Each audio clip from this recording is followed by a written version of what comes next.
Part 23. Family Man. South Laguna, California, 10:51 a.m.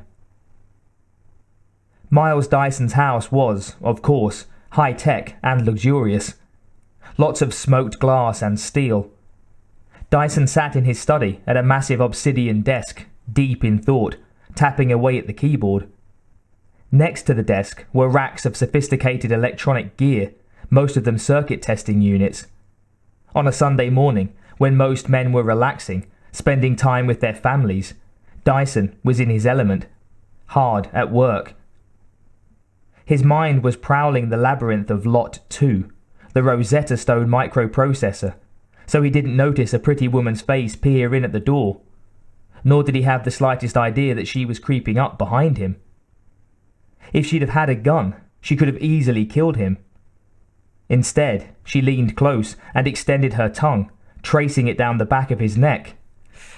"Morning, Teresa," he said, smiling and turning to kiss his wife.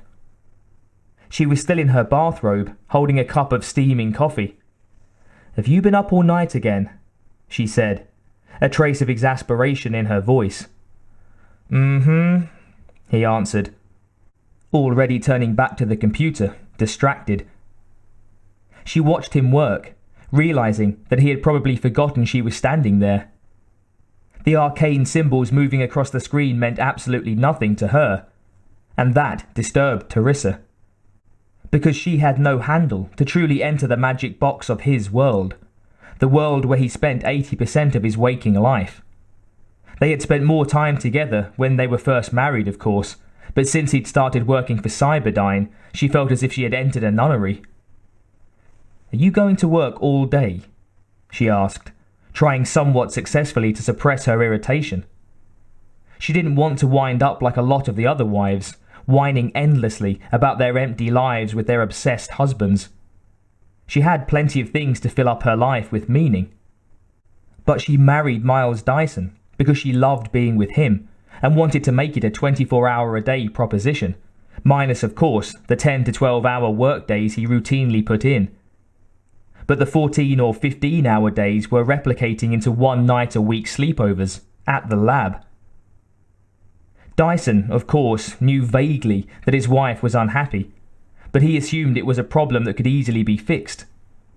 Once he solved the problem of Lot 2, he would spend more time with the family and take some of the stress of child-rearing off his wife, and then things would be peachy. It didn't occur to him that you don't prioritize wives behind work and not create permanent scars in the skin of a marriage. "I'm sorry, baby. This thing is just kicking my ass. I thought we had it with this one." He pointed to a metal box on his desk, a prototype of Lot 2, about 2 feet long. It was a crude assembly of small cubes, a dinosaur version of the Terminator's CPU. But the output went to shit after 3 seconds. I'm thinking now it's in the way I'm matrixing the command hierarchies. He started to go into computerese. He might as well have been speaking Martian. It was sweet of him to try to explain it to her, but he would drone on like that for minutes at a time, forgetting she was very intelligent, but no genius in arcane jargon, as he was. Not wanting to remind him, she tried a gentle diversion, breaking in during a pause in his recitation. "You need a break. You'll see it clearer when you come back." Safe, generic advice. Of course, he rejected it. I can't." Now, she let a fraction of the irritation show through. "Miles, it's Sunday. You promised to take the kids to Raging Waters today." "Oh, I can't, honey. I'm on a roll here." He took her hands in his, enthusiasm bubbling up. She saw the childlike excitement in his face. He wants so badly to share the almost orgasmic thrill of discovery, the satisfaction of creation, she thought.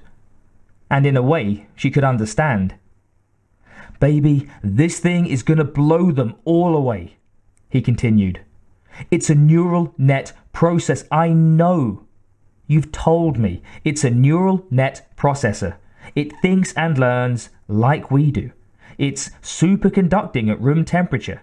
Other computers are pocket calculators by comparison. She took her hands away. But why is that so important, Miles? I really need to know, because I feel like I'm going crazy here sometimes. There. Now it was out in the light. She had held it in until she began to feel like a Stepford wife. She hadn't planned on making an issue of it today, but she hadn't realized he would refuse to live up to the promise to his kids. I'm sorry, honey. It's just that I'm this close. He held up his thumb and index finger, a fraction of an inch apart. She pursed her lips and picked up the prototype. It didn't look like much. Imagine a jetliner with a pilot that never makes a mistake, never gets tired, never shows up to work with a hangover. He tapped the box in her hand. Meet the pilot. All fine and well and noble. But she had wanted to ask this question so many times before. It came tumbling out now, surprising Dyson with its directness. Why did you marry me, Miles? Why did we have these 2 children? You don't need us. Your heart and your mind are in here. She indicated the prototype and delivered the punchline. But it doesn't love you like we do. Sighing, he took the anodized box from her hands and set it down. Then he placed his hands on her shoulders and kissed her gently. At first resisting, at last she gave in to his soft touch. When they parted, her expression had been transformed.